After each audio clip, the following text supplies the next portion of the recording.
Bom dia, boa tarde, boa noite, eu não sei que horário você está vendo esse vídeo.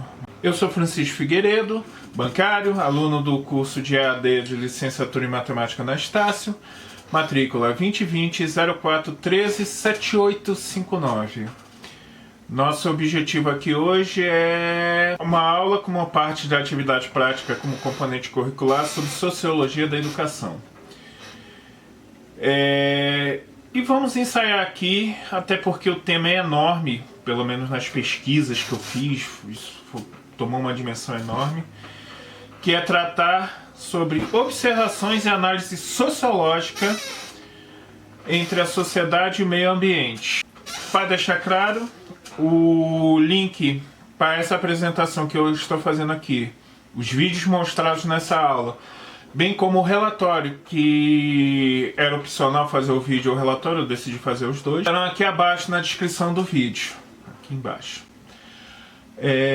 Aqui embaixo. Bora lá começar a apresentação. Como eu falei, o objetivo do presente trabalho é um ensaio. É um recorte pequeno, até mesmo porque o trabalho ele não precisava ser tão extenso. Mas ele vai focar em um estudo sociológico de Brasília sob a ótica da relação entre ela e o meio ambiente e a educação. Embora o tema peça sociedade e meio ambiente, eu entendo que não faz sentido deixar de fora a educação. Embora pareça muito óbvio essa relação, ela pode ser um tema rico, principalmente depois das pesquisas que eu fiz.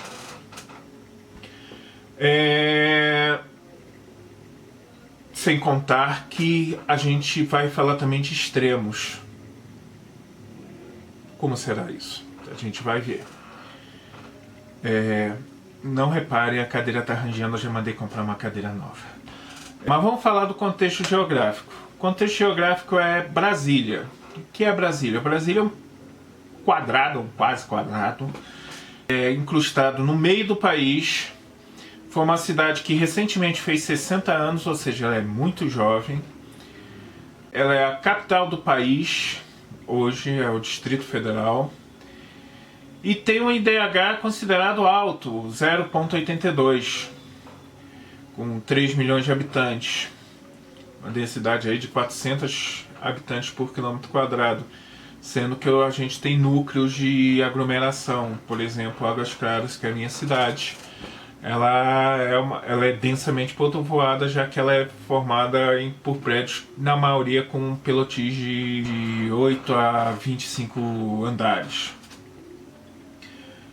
Só para título de comparação, o IDH acima de 0,8 é muito alto.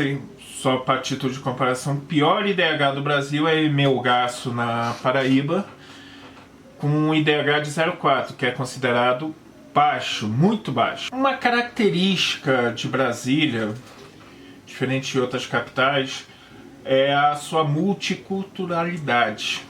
Por que isso? Brasília foi uma cidade formada por migrantes.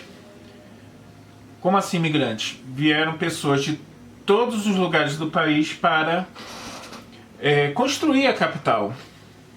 Da mesma forma como várias repartições saíram do Rio de Janeiro e foram para Brasília. Muita gente recebeu incentivo, inclusive, para trabalhar aqui em Brasília. Inclusive, esse que vos fala é do Rio de Janeiro, de uma cidadezinha lá no final da Baía de Guanabara chamada Magé. Inclusive, Magé ficou recentemente muito famoso por alguns OVNIs, mas é tudo cascata, tá? Não cabe a gente falar aqui. E por que é uma cidade de imigrantes? Porque desde o começo a cidade ela foi formada lá na final da década de 50, o IBGE fez um censo e viu que tinha 56 mil habitantes vindo de várias partes do país, principalmente do centro-oeste, do nordeste. Inclusive nós temos cidades aqui que tem muita identificação com o Nordeste, por exemplo, Taguatinga e Ceilândia, principalmente Ceilândia, que é o... Inclusive tem feiras lá com uma temática bem nordestina. Hoje, inclusive, um pouco pouco menos da metade da população, 1.186.000, na época do censo de 2010 era na base de 2.500.000, eram migrantes. E até quem nasceu aqui, nasceu arraigada numa família que tem raízes em outro estado. Não obstante, você tem pessoas nordestinas que vieram para cá, tiveram seus filhos aqui. E a cultura nordestina está arraigada dentro dessa multiculturalidade. Eu estou falando tudo isso para que a gente tenha uma noção de que, por mais que Brasília tenha sido planejada e seja laboratório, ou pelo menos se presumia ser laboratório, inclusive a gente vai falar ali na frente de Anísio Teixeira, que queria trazer para a capital o que há de melhor na educação, a gente pode ver que até dentro de Brasília existe disparidade. Eu trouxe aqui um quadro do IDH que demonstra que, com exceção da renda, longevidade e educação são mais ou menos parelhos, com exceção ali de Planaltina, que é um pouco mais afastado do centro da capital. Se vocês repararem aqui, essa mancha branca aqui é o Lago Paranoá, que é um lago artificial. Você tem uma ideia de criar um lago artificial. A gente vai ter uma brechinha dele mais lá na frente do vídeo. E aqui onde está mais preto são regiões consideradas ricas dentro de Brasília, com IDH muito alto. Você vê, Águas Claras, onde eu moro, tem 0,955 de IDH1 de renda, assim como o Lago Sul, que é uma cidade extremamente rica. Da mesma forma, Plano Piloto, as moradias no Plano Piloto segue toda uma arquitetura. O primeiro andar, térreo lá, ele é aberto ao público, você pode passar por dentro dos prédios, enfim. No outro extremo, aqueles pontos que são cinzas são regiões, não vou dizer paupérrimas, porque sempre pode piorar. Você tem, por exemplo, você tem alguns lugares que são favelas horizontais, que não são favelas dentro de morro, mas é favela dentro de coisa. Inclusive fica perto de um dos itens que eu vou mencionar aqui mais na frente. Essa disparidade em que eu saio de uma renda 1 para uma renda 6, bem baixa, só mostra que não só é multicultural, mas também eu tenho uma diferença de rendas. Águas Claras, Lago Sul, Águas Claras eu considero uma cidade de classe média, aquela classe média, os pequenos burgueses. E o Lago Sul é o lugar dos magnatas, dos grandes políticos. A reflexão que fica aqui é, por uma cidade planejada, e por mais planejamentos que se faça, nem sempre as coisas saem como a gente pega. Para você ter uma ideia, no ano 2000 era projetado na década de 60 que teríamos 500 mil habitantes e a gente tinha 2,5 milhões.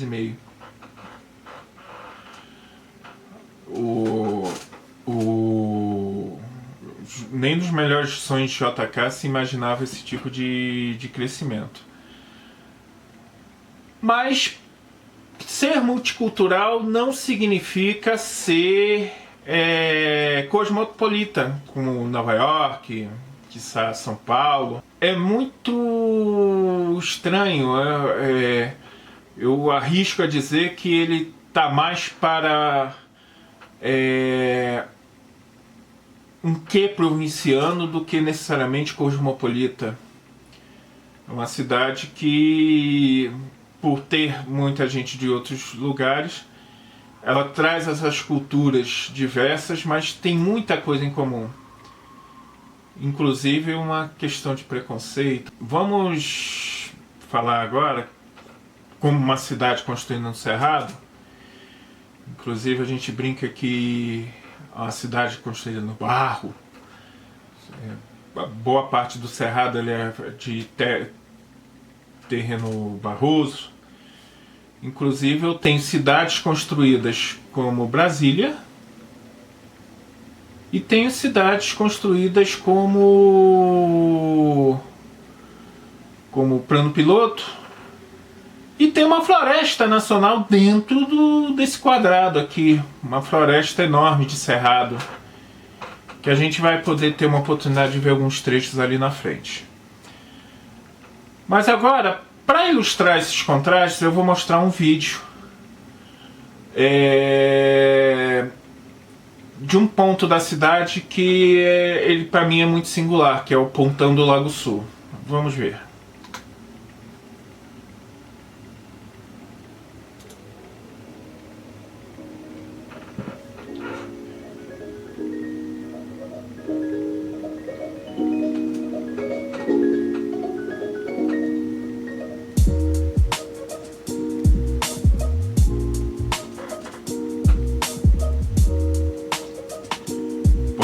Ponte Ernestino Guimarães a gente chama de Ponte 2.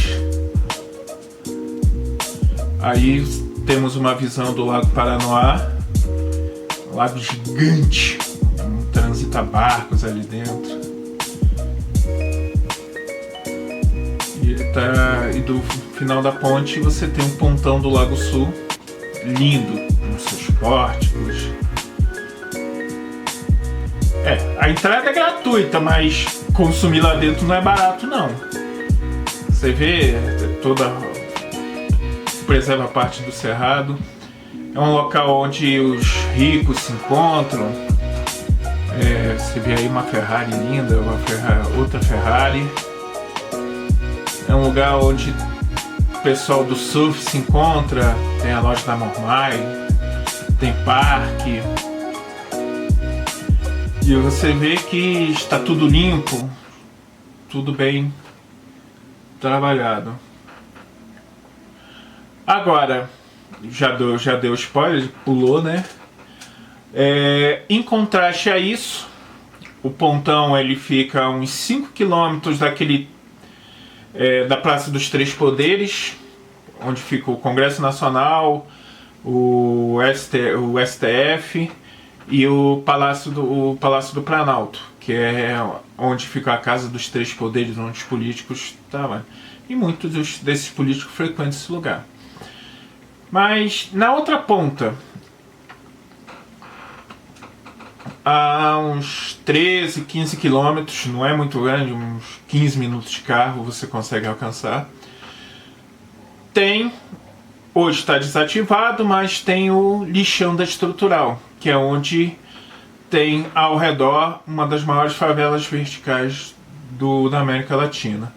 Vamos assistir o vídeo para que vocês tenham uma noção do que foi o lixão da Estrutural.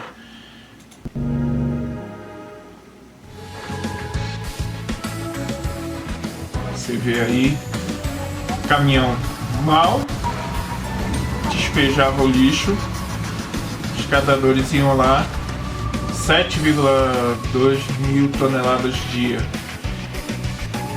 O lixão normalmente é construído camada sobre camada, 2 mil catadores. E traz consequências. 7 milhões de litros de churume, que é um líquido altamente tóxico. 300 pontos de metano, que daria para abastecer um monte de lugar. E camadas e camadas e camadas de lixo. E você vê ali que mal o caminhão descarrega, os catadores tentam tirar a sua subsistência. Isso aí foi uma reportagem antes da desativação. Mais lá na frente a gente vai poder ver o que substituiu o lixão. Mas perceba o contraste. Menos de 20 quilômetros eu vou do luxo ao lixo. Do lugar que tenta representar as belezas de uma capital moderna, que tenta mostrar organização, limpeza, coisa e tal. Do outro é para onde o lixo é descartado.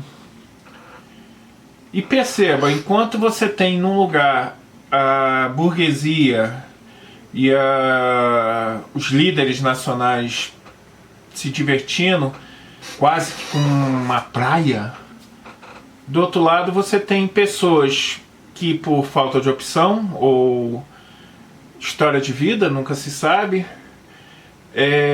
tiveram no lixo a sua fonte de renda. Inclusive, eu costumo, nessa substituição pro aterro sanitário, é interessante que no meio das minhas pesquisas surgiu a luta de classes, que na época era um governo mais de esquerda. Demorou uns 3 anos até se definir o preço que se ia se pagar pelo lixo. Lá na frente eu vou mostrar o aterro sanitário, mas a problemática de falta de emprego, ninguém aceitava, ou pelo menos as pessoas que estavam envolvidas naquela luta, que os catadores ficassem sem rendimento.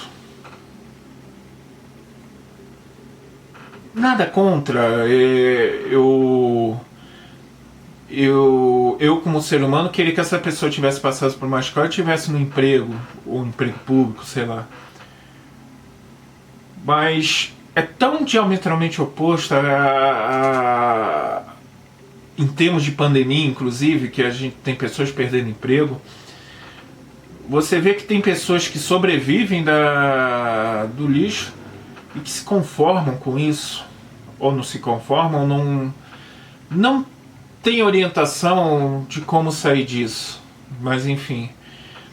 Mas houve uma luta de classes entre o governo, que era o dono do monopólio, que faz uma concessão para uma empresa fazer o descarte do lixo, e os catadores, no sentido estrito de que esses catadores precisavam manter sua fonte de renda. Mas enfim. Mas lá na frente a gente vai voltar a esse assunto. Gente, minha cadeira tá rangindo, vai sair no áudio, vai ficar ruim, mas vocês compreendem, né?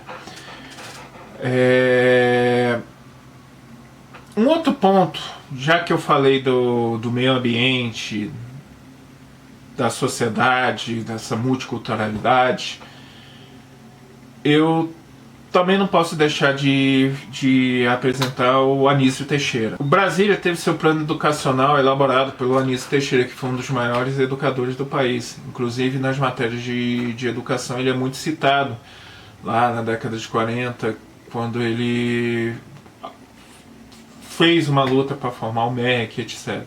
Inclusive é o nome dele que aparece no INEP, Instituto Nacional de Pesquisas Educacionais Anísio Teixeira. Esse trecho que está aí em tela, ele representa parte do plano de escrito dele. O plano de construções escolares para Brasília obedeceu o propósito de abrir oportunidades para a capital federal oferecer à nação um conjunto de escolas que pudesse constituir um exemplo e demonstração de sistema educacional do país. O Anísio ele tinha uma preocupação muito grande, inclusive com a nomenclatura. Aqui não se chama simplesmente centro educacional, centro de escola, coisa e tal. Normalmente é escola-parque, centro de ensino médio, centro de ensino fundamental, porque ele entendia que era naquele lugar que as pessoas iriam buscar e ele deveria ser um centro de disseminação de culturas. Mas dentro dessa ótica, eu vou apresentar aqui 2 vídeos com 2 visões do meio ambiente. Uma relacionada à floresta, que a gente tem aqui perto, a Floresta Nacional, uma floresta de cerrado, não é área totalmente coberta, ela tem uma vegetação própria.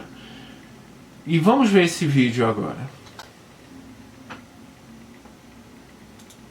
Olá!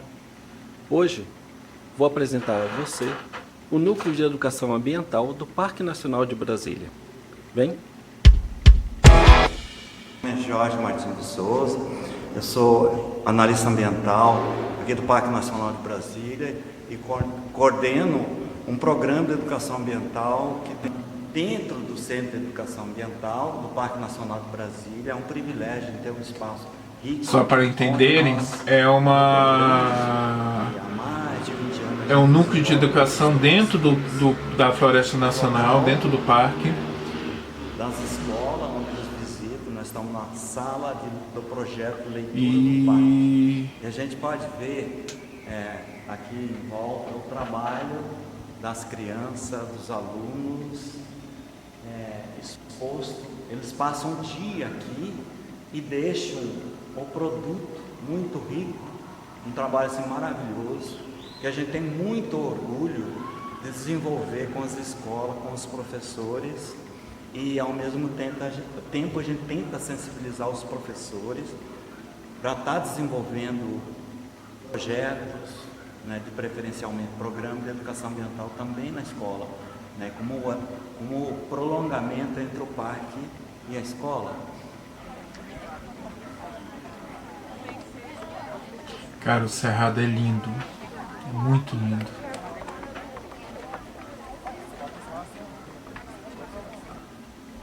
Sou o professor Eric, sou professor de Geografia da Secretaria de Educação, estou cedido ao Parque Nacional junto com o professor Delvinei. E a gente veio para cá para atender uma perspectiva que existia, porque o Parque Nacional atende, junto do Núcleo de Educação Ambiental, atende estudantes da rede pública há mais de 10 anos. No entanto, elas sem nunca ter uma contrapartida da Secretaria. Eles ofereciam serviço para a Secretaria de Educação, mas a Secretaria não tinha nenhuma contrapartida. E aí, depois de muita luta, o George, o coordenador do Núcleo de Educação Ambiental, conseguiu firmar essa parceria com a nossa seção, para que a gente passasse a atender, nada mais justo, os nossos alunos que vêm aqui. E o que vocês estão vendo aí nas imagens é uma turma de alunos de uma escola do Valparaíso, né? Não, nem do Distrito Federal, mas que a gente atende todo tipo de público, a gente atende a rede pública do Distrito Federal, mas a gente atende universidade, a gente atende escolas particulares, a gente atende todo tipo de estudante. E não só isso, a gente também dá cursos, porque a filosofia de trabalho aqui é que o professor seja protagonista. Então ele vem, faz um curso de 2 dias aqui com a gente, onde a gente prepara tanto a questão dos conteúdos, como a questão da prática, para que ele faça o que eles estão fazendo ali agora, que é trabalhar os alunos no espaço, porque aí quando o professor aprende isso, ele consegue fazer um trabalho antes de vir, um durante essa aula de campo e um que continua na escola. Essa escola, por exemplo, aí, eles estão fazendo um processo de fotografia dos ambientes, porque eles vão replicar dentro da escola o ambiente do parque. Eles vão fazer como se dentro dos corredores da escola fosse o Parque Nacional de Brasília. Então essa escola atinge, né, o antes, eles foram preparados para vir aqui, o durante, eles estão preparando os materiais para isso, e vai ter o depois, que é a Feira de Ciências, que vai ocorrer na Semana do Meio Ambiente na escola, né? Além disso, a gente também trabalha com curso socioambiental, que é para quem comete ilícitos ambientais, para a gente fazer essa questão da sensibilização. Já é um curso que não tem tanto conteúdo, né? Mas ele é um curso de sensibilização para que essas pessoas não cometam mais isso. O índice de reincidência, pelo que a gente sabe, é muito baixo, quase mínimo. Então, o nosso trabalho aqui é isso, é trabalhar a educação ambiental, né? Sensibilizar, mostrar a importância do Parque Nacional de Brasília e mostrar que a gente precisa realmente tomar algumas atitudes, mesmo que pequenas, né? Os alunos principalmente, que vão ser os futuros gestores, vão ser os que vão decidir as políticas públicas, enfim, e vão defender ou não o meio ambiente. E a gente tenta sensibilizar para isso, para que eles façam essa defesa e para que, enquanto gestores, não façam as bobagens que a gente costuma ver por aí, né? Porque eles vão ter pelo menos um pouquinho da consciência de que tirar o cerrado implica em problema de água, implica em problema com os mais, né? Então é isso. Nosso trabalho aqui é ajudar o Núcleo de Educação Ambiental e trabalhar os nossos alunos, né, os visitantes, todo mundo que vem aqui para essa consciência ambiental. Esse aqui é um trabalho que saiu de um livro, leitura de um livro, e aí as crianças fizeram esse trabalho. Aqui tem um outro exemplo de um trabalho que os alunos estão representados em cada bonequinho. Aquele trabalho começou na escola, estudou a metamorfose dos insetos, e eles vieram para o parque, onde concluíram o trabalho, um trabalho assim, muito interessante, e eles, né, soltaram a borboleta aqui no parque, então completaram o ciclo do trabalho deles aqui no parque. É muito interessante, porque há uma ligação entre a escola e o parque, é um processo pedagógico contínuo, continuado. Aqui tem um outro trabalho muito interessante, que é um livro também feito pelos alunos. Cada grupo faz um trabalho específico. Esse aqui, ó, que a gente mais se orgulha, porque são alunos com necessidades especiais, alunos de inclusão, e que a gente não valoriza muito, mas cada um deles deixou a mensagem da seguinte forma: tudo bem, eu sou diferente, você me acha diferente, mas eu não me importo. Então cada aluno, apesar de não ter o domínio do nosso código linguístico, tem altas habilidades para fazer aquilo que a gente não dá conta de fazer. Então é muito interessante a gente estar valorizando esse tipo de trabalho. Aqui tem um outro trabalho assim, ó, muito interessante, foi a leitura de um livro, Coxa de Retalho. Os próprios meninos escolheram a cor do cabelo, cada bonequinho está representando um deles. Então eles escolheram a roupa que queriam usar, então de acordo com o gosto. Isso foi muito interessante, que eles fizeram o recorte e aí completou o trabalho, começou na escola, é claro, e eles terminaram o trabalho aqui no parque, passaram um dia trabalhando e concluíram o trabalho aqui dentro. Aqui tem um outro que é sensacional também, que é o seguinte: a escola veio, o professor fez o curso, depois trouxe os alunos para as atividades pedagógicas, ele faz um plano de trabalho, né, um plano de aula simplificado, traz os meninos em vários ambientes, desenvolve o trabalho, o menino se registrou em vários pontos e depois fez uma releitura, né, da própria atividade no parque, então com muita criatividade. Então a gente percebe que são um trabalho assim que deveria estar num quadro, deveria estar exposto numa galeria. E aqui tem um outro trabalho assim, muito relevante, que a gente tem muito orgulho, que é uma horta que começou num cantinho da escola, num beco, num corredor de sucata, que foi aproveitado. Aqui no parque a gente cortou os bambus exóticos do parque, tem tirado do parque. Aí a gente usou a ferramenta, nós usamos a ferramenta, cortamos, abrimos o bambu, porque o menino não pode pegar em ferramenta. Mas eles acompanharam todo o processo, lixou, limpou, fez a sementeira, composteira, e todo o processo de trabalho, né, ecológico, até chegar ao ponto da colheita.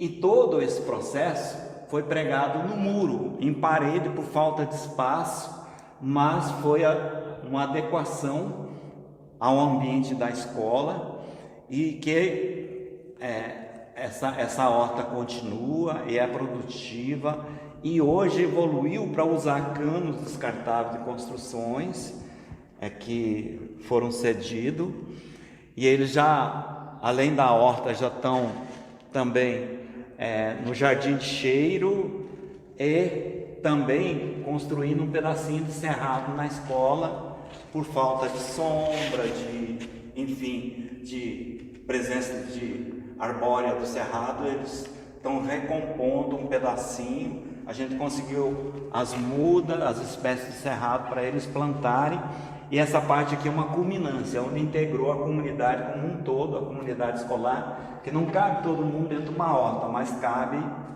entendeu, num espaço um pouco maior.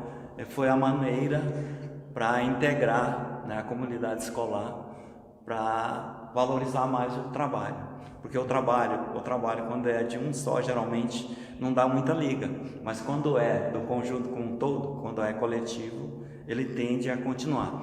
Então esse projeto na escola já tem bastante tempo, continua e já foi premiado, já foi exposto até no centro de convenções, em vários locais, e a gente tem muito orgulho de ter contribuído com esse tipo de trabalho.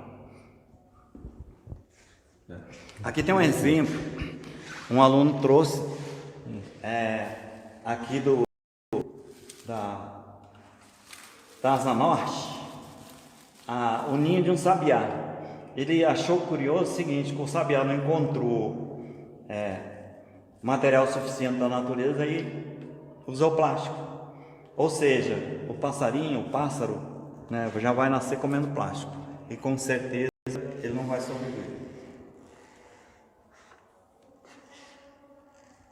E esse trabalho a gente achou muito interessante e a gente tentou valorizar, construindo, né, um módulo aqui de bambu para valorizar o trabalho que os alunos fizeram.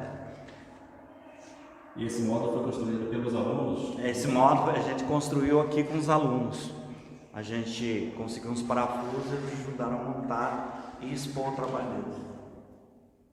Da sociedade como um todo, que a educação ambiental ela tem a função de ampliar o olhar do estudante, né? E aí depende se é o estudante da rede pública ou o estudante da polícia militar, é ampliar o olhar dele em relação à questão ambiental, em relação ao meio ambiente. O que é ampliar esse olhar?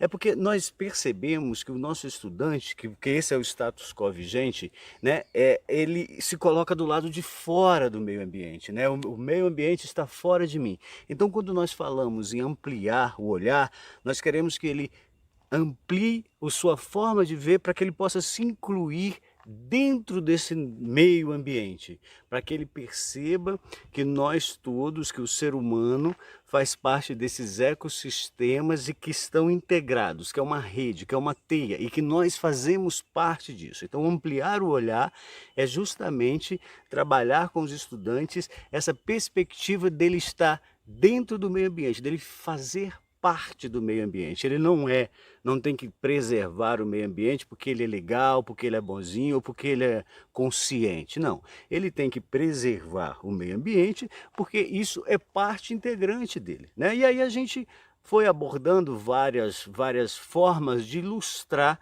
essa relação desses ecossistemas interdependentes entre si, né? Por exemplo, nós trabalhamos a questão de quando a gente vê uma árvore cortada em cima do caminhão, a árvore derrubada, os troncos de madeira, que a gente vê só que aquele tronco vai virar assoalho na mansão de alguém. Não. Aquela árvore que está ali, ela faz parte desse ecossistema e tem todo um ecossistema que vive nela, que depende dela, que está diretamente ligado à nossa vida. Por exemplo, vamos supor que aquela árvore que estava ali tinha uma colmeia, né, de abelha. Bem, o que ele precisa entender é que a partir do momento que esse é só um inseto, sim, é só um inseto, mas a gente quer que ele compreenda, que ele perceba que isso está diretamente, intimamente ligado à vida dele. Que o papel de polinização dessa abelha e dos outros insetos, das outras formas de vida que habitavam, por exemplo, aquela árvore, é que colocam o feijão na mesa dele, né? É através desse trabalho, dessa rede que existe no meio ambiente, da qual nós fazemos parte, que nós conseguimos ter alimento nas nossas mesas. Eu acredito que isso foi trabalhado e acredito que os soldados, nesse caso os estudantes soldados, mas que todos os estudantes precisam realmente, infelizmente ainda, né, a gente ainda tem que abordar de que o meio ambiente, né, nós estamos integrados nele, de que ele não é algo que está fora e que nós precisamos zelar por ele.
Bom, vocês puderam ver aí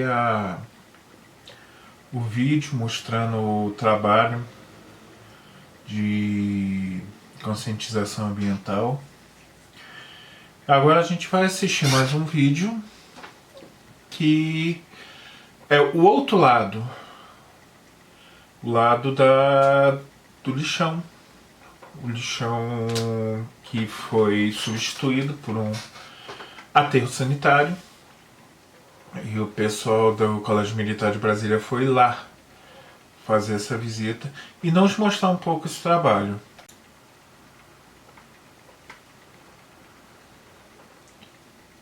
Aterros sanitários. Unidades tecnicamente capazes de realizar o manejo adequado dos resíduos sólidos, protegendo o meio ambiente e a saúde humana.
Do Clube de Estudos Ambientais do Colégio Militar de Brasília, e nesse clube trabalhamos especialmente com essas questões ambientais, sobre o lixo, e temos trabalhado também especificamente com resíduos e pegada ecológica, por exemplo, e estamos fazendo palestras e apresentações para tentar conscientizar um pouco mais os alunos, militares e professores do colégio e outros ambientes. E eu gostaria de saber que outras iniciativas nós, alunos, poderíamos ter para colaborar com a melhora dessa situação. Começamos pela etapa de diminuir a quantidade de resíduos que geramos.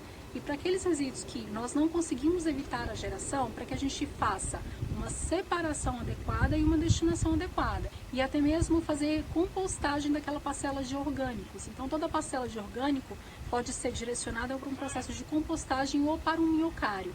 Isso reduz a quantidade de material que vai ser disposto então no aterro sanitário.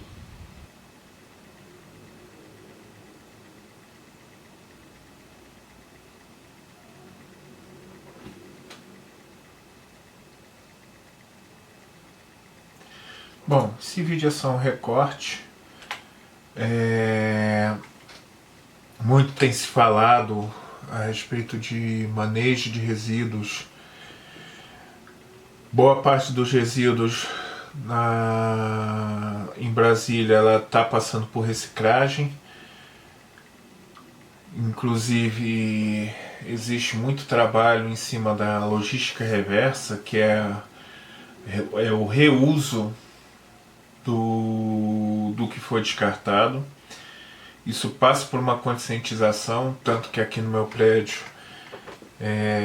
nós temos os locais específicos para depositar resíduos adequados, ou os recicláveis no lixo seco e os orgânicos no coisa. Mas ainda parte da adesão da sociedade. Em locais onde tem um maior nível de renda, isso é um pouco mais aceito, que nem Águas Claras. Os condomínios eles já foram construídos levando-se em conta nos seus estatutos a reciclagem, que é muito importante. Já em outros lugares, como em Samambaia, Taguatinga, principalmente quanto mais afastado do plano piloto, A gente vê locais onde são despejados lixo sem qualquer controle. Todo mundo joga tudo no mesmo saco, lixo orgânico, reciclável, coisa e tal. O que gera um trabalho extra para o pessoal do aterro sanitário, porque isso tem que passar por reciclagem. Existem técnicas, mas a maioria é manual. E confesso que no decorrer da minha reflexão, a gente vai ver as conclusões mais na frente, isso dá um significado mais interessante, principalmente com relação a fatos sociais de Durkheim.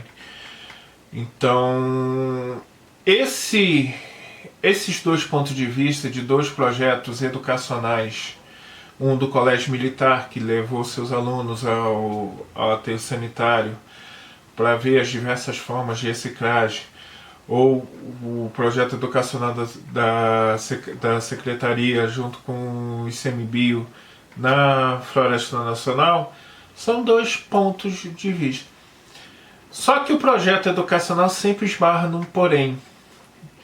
Eu digo que nem tudo são flores. Então eu trago uma reportagem aqui de 1 ano e meio atrás, mostrando que nem tudo são flores. Professores da rede pública de ensino decidiram entrar em greve por tempo indeterminado a partir do dia 15 de março. Mais um entre os vários problemas na educação pública aqui do DF. O ano letivo já começou mal nas escolas públicas. Primeiro, a ameaça de racionamento de água, porque 87 das 667 escolas públicas do DF não tinham reservatório. 10 unidades de ensino estavam em área de corte de água e poderiam sofrer desabastecimento. E aí outro problema. Os terceirizados de limpeza e merenda reclamaram que não tinham recebido salários e o ticket alimentação, do ano passado ainda. Eles cruzaram os braços e o resultado, escolas sujas, estudantes sem merenda. Mas na quinta-feira da semana passada, o secretário de Educação disse que a solução havia sido dada.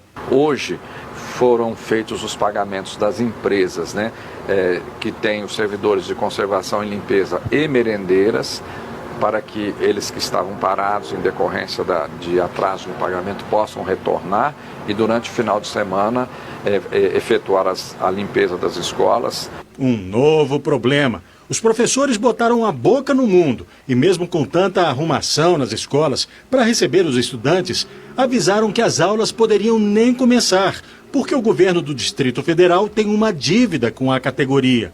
Tudo seria decidido em assembleia hoje. E foi.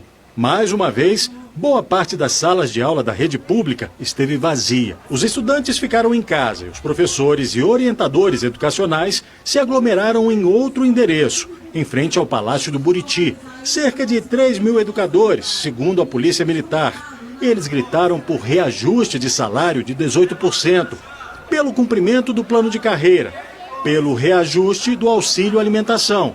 E como o governo pareceu não ouvi-los, decidiram que a partir de quarta-feira, 15 de março, não dão aulas por tempo indeterminado, ou até que o governo decida atender a algumas reivindicações. Nosso reajuste deveria ter sido pago em setembro de 2015 e até hoje nós continuamos nesse prejuízo. Temos o auxílio alimentação, que é menos de R$400, pouco mais de R$300.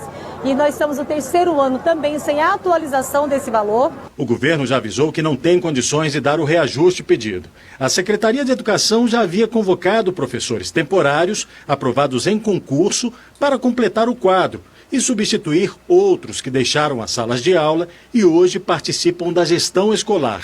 Esses educadores chegam no fogo cruzado entre os colegas e o governo. Mas o prejuízo mesmo, sabe de quem é? A rede atende mais de 500 mil de alunos. Então é muita gente e por isso que nós insistimos que o governador realmente tenha, se ele não tem um olhar cauteloso para com a categoria, que tenha com os nossos alunos. Pois é, a Casa Civil do DF disse que vai ter uma nova reunião com o Simpro na próxima sexta-feira. Agora, um apanhado geral, o Sindiserviços informou que na educação, 4 empresas terceirizadas devem salários. A empresa Juiz de Fora deve o 13º, salário de janeiro, vale alimentação e vale transporte a 300 trabalhadores. As empresas Servigel e Real não pagaram o salário de janeiro a 2.500 funcionários, ainda segundo o sindicato.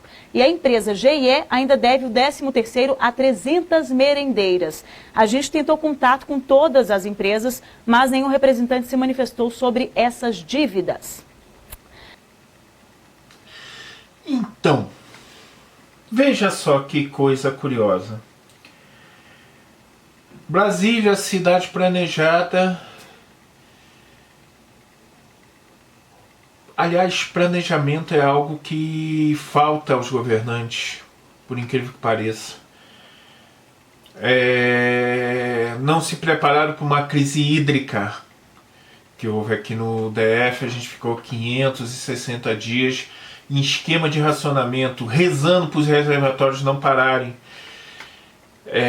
Foi uma época difícil. Brasília tem períodos secos muito grandes. E particularmente nesse período, o racionamento, ele tinha áreas que simplesmente não tinha água. Tudo é feito de improviso, impressionante como todas as esferas governamentais. Nós temos até Ministério do Planejamento, mas um grande problema do planejamento é que a maioria dos governos só se programa para curto, médio prazo no máximo, porque os planejamentos mudam de governo para governo. E tem que existir políticas de Estado. E aí você vê uma categoria como a de professores, a educação sempre valorizada. Você não vai encontrar nenhum político dizendo que a educação não é importante. Porque no imaginário popular a educação é o que liberta, é o que salva.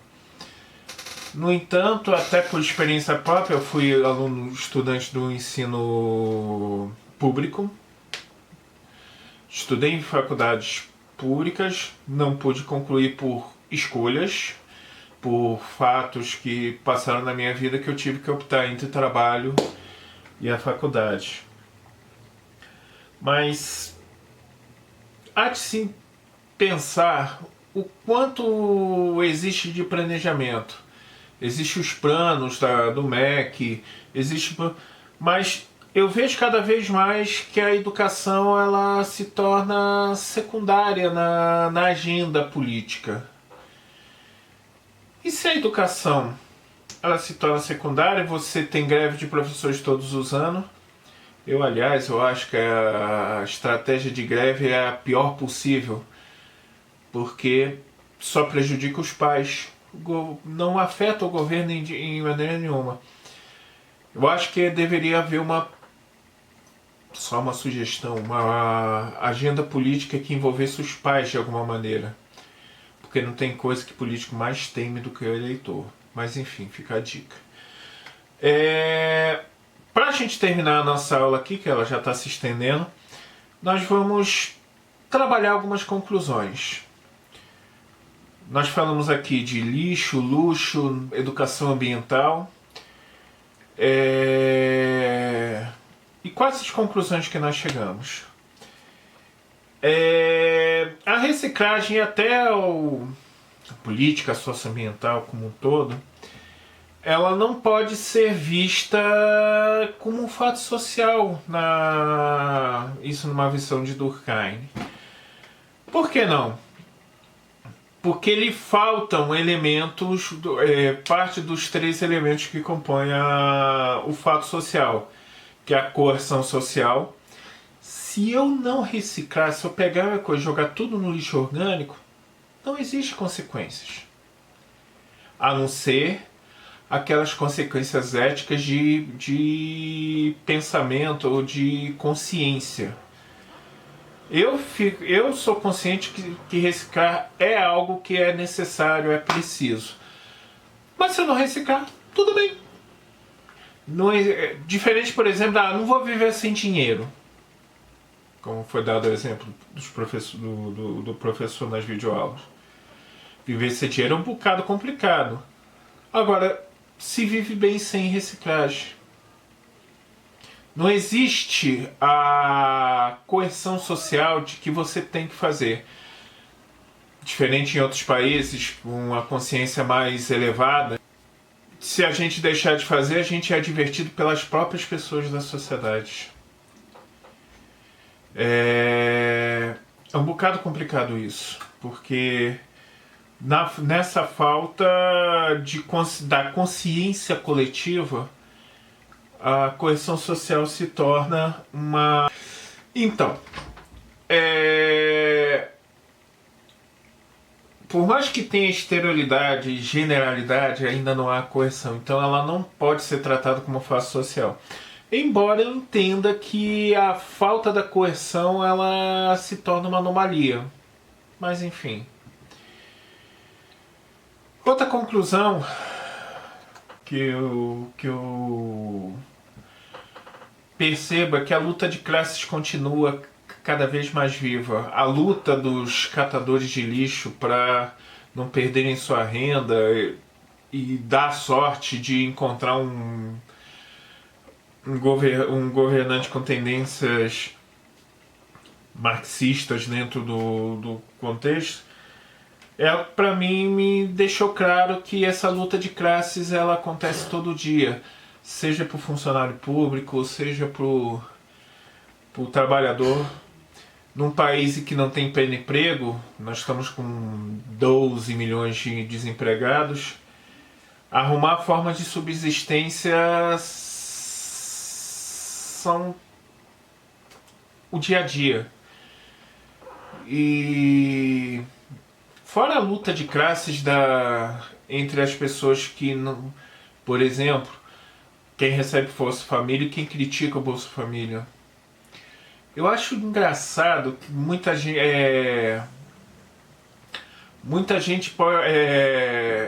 eu costumo dizer que ideologia de barriga cheia é muito fácil. Eu sou de origem muito pobre, eu nasci num município muito pobre, sei o que é pobreza, já passei fome. Agora, e essa geração que nasceu numa cidade tipo Águas Claras, que nunca viu pobreza de perto, nunca foi no sertão nordestino ver o que é a miséria. Tem até um vídeo, eu vou deixar aqui na descrição, numa época de seca, na década de 80, a pessoa não tinha nada o que comer em casa e a criança, para se distrair, brincava com ossos achando que eram bonecos. Forte. Mas enfim, a luta de classes ela apresenta-se nesse contexto com muita força. É gente lutando para estar empregada, porque com esse nível de desemprego, o desemprego é uma opção. Como há um nível de desemprego alto, a burguesia não remunera com mais-valia o trabalhador, porque sabe que se a tal pessoa não aceitar esse salário, tem alguém atrás dele que aceita. E eu penso também que a questão ambiental ela passa muito por isso. Porque um saco de lixo é caro para quem recebe salário mínimo. Então, se o Estado não fornecer condições de permitir que eu descarte o lixo de maneira adequada, eu tenho que fazer o trade-off entre comer e comprar um saco de lixo, eu vou comer. Enfim, é um pensamento. Há quem vai discordar de mim. E eu não deixo de ter esperanças, eu não deixo de ter fé. Eu concluo que, embora ainda tenhamos muito o que fazer para ter uma sociedade que respeite o meio ambiente, a gente tem que começar pelas nossas próprias escolhas, seja política, escolher as autoridades, escolher viver de maneira regrada Eu tenho muito orgulho de pessoas que decidiram fazer algumas escolhas mais ecologicamente corretas. Embora ainda sou estranho. Ah, eu sou vegano, eu não agrido o meio ambiente, coisa e tal. E a gente não está preparado para fazer essas escolhas. Nós fomos catequizados numa cultura que o consumismo leva à felicidade. É preferível um prato de hambúrguer do que um vegetal.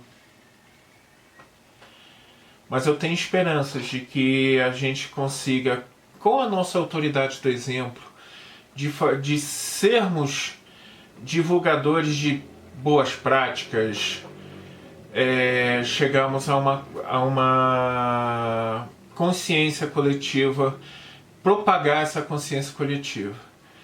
É até um pouco complicado falar disso num mundo que está extremamente polarizado, em que ou você é branco ou você é preto, ou você é comunista ou você é direitista, quanto na verdade a vida são tons de cinza, não é preto ou branco, é cinza. E cada um de nós temos um tom de cinza para trabalhar. Seja como for, apesar de todo o negativismo que eu encontrei dentro da minha pesquisa, eu ainda prefiro optar pela esperança de continuar sendo exemplo para dar essa sociedade, ou para dar para as futuras gerações. Eu, enquanto educador, e eu não educo só numa sala de aula, eu educo com meus exemplos perante os meus semelhantes no meu condomínio, no meu município, no meu bairro, no meu parque. Seja como for, eu deixo uma mensagem de fé na música Heal the World do Michael Jackson. Se você assistiu até aqui, eu agradeço profundamente. Meu muito obrigado. Esse vídeo não se encerra aqui. Se você teve a oportunidade de assistir, deixa aqui nos comentários se gostou ou não gostou. Dê like, dê dislike se você não gostou. E deixa aqui embaixo as suas reflexões sobre tudo que você assistiu.